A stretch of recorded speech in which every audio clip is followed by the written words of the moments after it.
As we move toward the middle of the first round here, Miami on the clock, your team. I know you've had many sleepless nights here going back and forth with Miami, but the day has come now. What does Miami do at number 15? Miami, a team that's kind of right there, maybe being a playoff team, but yet they've got a lot of holes. They do, and I think interior offensive line, Mike Pouncey, guard, center out of Florida, played guard as a junior, had a better junior year than last year. As a senior, he moved over to center. They could go Mark Ingram. They only have, Ricky Williams, Ronnie Brown, both free agents. They could go Mark Ingram. Kind of a sleeper team here for Ryan Mallett, quarterback out of Arkansas. I could see him going any of those ways. I think they just have the greatest need at offensive line. Mike Pouncey, best interior offensive line guy. I think Mike Pouncey's the fit for Miami. And quarterback, they will pick a quarterback, you think, later on in this draft? Well, and their running back, they will. Well, they're without a second-round pick because of the Brandon Marshall trade, so they're going to have to get creative. They say they want to come out of there with a quarterback. They have to come out of there with a running back because they have two guys under under contract. So I think they will have to later on, but I think address that. And this is a team here in Miami. I think they could definitely move down as well. Okay. But we're not projecting trades, obviously. If they stay put, I think they take Mike Pouncey. Okay, throw it over to Stacken here. A receiver, some offensive linemen, some defensive linemen. How do you think things shake out here, 11 through 15? Well, it's definitely looking pretty interesting here. I think the Texans are the team that could benefit the most by grabbing, as with the guys mentioned, the worst secondary in the league last year, taking Prince and Mukamara. I really like that pick for them. The Vikings, I know, would love it, and so would the Lions, because the Lions had a very bad secondary as well. And Julio Jones going 12 to the Vikings. I think those two picks are the two most ones that stand out of these five. Yeah, I would agree with that. I think Mukamara is going to be a great fit wherever he goes. He's a pretty good cover guy. He's big and strong, and he would be a great fit in Minnesota. He's a guy I kind of would like them to take, but if he's off the board by then things open up for Minnesota. What do you do? I think I'm not real comfortable with Julio Jones being the guy, but if he's the best player available, then I'm okay with it. You know? Because Bernard Berrian, Greg Lewis, I don't want Greg Lewis. Who as a Vikings fan wants Bernard Berrian, Greg Lewis, and Percy Harvin if Rice doesn't come back? I think you need, if Julio Jones were to fall there, I think you have to take him. What stands out to you? I like all five of these picks. I think Mukamara would be great in Houston. He's not in Patrick Peterson's league, but nobody is. That's not necessarily a knock. I like Pouncey. The Dolphins could use some inside help. A great offensive line always helps out. And I really like the pick Aldon Smith to the Lions. I think that could give them one of the 4 or 5 best defensive lines in the league, while Vanden Bosch, like they said, getting up there in age, but still has a few years left. And then putting Smith with Sue, I think they could. I'm not saying they'll win the NFC North, but they could most certainly wreak havoc on offensive lines. One thing with that Pouncey pick going to Miami, if Miami does draft Mike Pouncey, it'd be the first time that the Pouncey brothers aren't playing together on the same team. I guess last year when Mike's twin brother Marquise. Other than well, I know, but drafted into the same. In the same league, not on the same. Yeah, they'd be going against each other. They have not done that yet. Thank you, Travis. When we return to the Sports Lounge, picks 16 through 20, that means the Jacksonville Jaguars are on the clock next. When we return, you're watching the Sports Lounge NFL Mock Draft Special.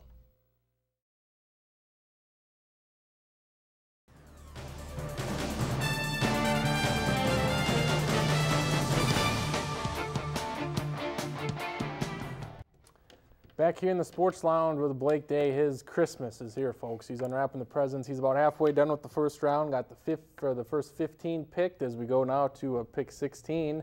Get to the second half of this first round here. Jacksonville, they're on the clock now. What do you see them doing? I think Jacksonville's a team that they're going to go defensive end. They have a huge need at defensive end. They took Derek Harvey out of Florida a few years back. He's been a complete bust for them. I think they could go a number of ways with it. You could go with a Cam Jordan, a J.J. Watt, Ryan Kerrigan. A number of guys. Really, I think it's just where do you think the best fit? I think that J.J. Watt's a guy that you really don't see him as being a bust. He's just a high-effort guy, high-character guy. I just think J.J. Watt's a great fit for him. That's the 6th defensive lineman you have in the top 16 here. Is this the premier position here in round 1, you think? It is. A couple of years ago, we talked about it was offensive tackles. This year, it's defensive linemen, defensive tackles, more defensive ends. But, it's a loaded position this year, yeah. At 17, we have New England. Seems year in and year out. Once you look back at the draft, they always get a couple key guys. They got some nice tight ends last year. They have Oakland's pick here, number 17. They probably expected it to be a little higher than it was. Oakland had a pretty decent year from that Richard Seymour trade a few years back. New England, their first of 2 first-round picks here. Yeah, and a lot of teams or a lot of mock drafts are saying, hey, they're going to go with a 3-4 defensive end, like a J.J. Watt or a Cam Jordan. They've got like 10 guys under contract at defensive end. And they've kind of developed a philosophy of, hey, we can just plug in anybody, just big bodies there, late-round picks, older free agents to plug us in there. Not really a premier position for New England anymore. I think they could go Mark Ingram, possibly. I don't see it happening, but, Mark Ingram out of Alabama, the running back. I think they go offensive tackle here. Anthony Costanzo, big offensive tackle out of Boston College. Matt Light, their left tackle. He's getting up. I think he's 34 now, but also a free agent. I think Costanzo could slide in there at right or left tackle for him and start there for a long time. What is it about New England? It seems like year in and year out, not even in the first round, but in the 3rd, 4th, 5th round, they find guys, and even undrafted guys, that can come in and start for them right away. It gives credit to Scott Pioli, who was there before, and to Bill Belichick. Like Bill Belichick or not, he's the smartest coach, now kind of GM in the game. The guy knows how to scout talent. He knows how to find guys that fit his system. And good luck pegging what he's going to pick. But I think Costanzo here is just a great fit for him. At number 18, we have the San Diego Chargers. Again, offense not an issue with San Diego, so they go defense here, you think? I think they do. You get 2 positions, maybe that outside linebacker spot. Larry English hasn't really panned out for him as much the last first-round pick 2 years ago. Could go defensive end in that 3-4. I think Cam Jordan, a guy at Cal, local guy, I think he would just be a great fit for him in that 3-4. I think Cam Jordan, a guy that, really had just a okay, solid career, had a great Senior Bowl. That was really where he came out and earned a lot of money at that Senior Bowl. I got Cam Jordan, defensive end out of Cal. New York Giants at 19 started off well again. Another second half struggle for them. Offensive line's getting old. Where do they go here at 19? Boy, offensive line, yeah. I mean, if Costanzo were to fall, if Mike Pouncey were to fall, I think they would take either one of those guys in a heartbeat. They could reach a little bit for a guy like Derek Sherrod, maybe, offensive tackle out of Mississippi State. I could really see that. I think Mark Ingram's on the board. You've got Ahmad Bradshaw's a free agent, and also, not the most durable back. Brandon Jacobs just isn't as effective anymore. I think they pull the trigger on Mark Ingram, take the best player on the board, and plug him into that backfield.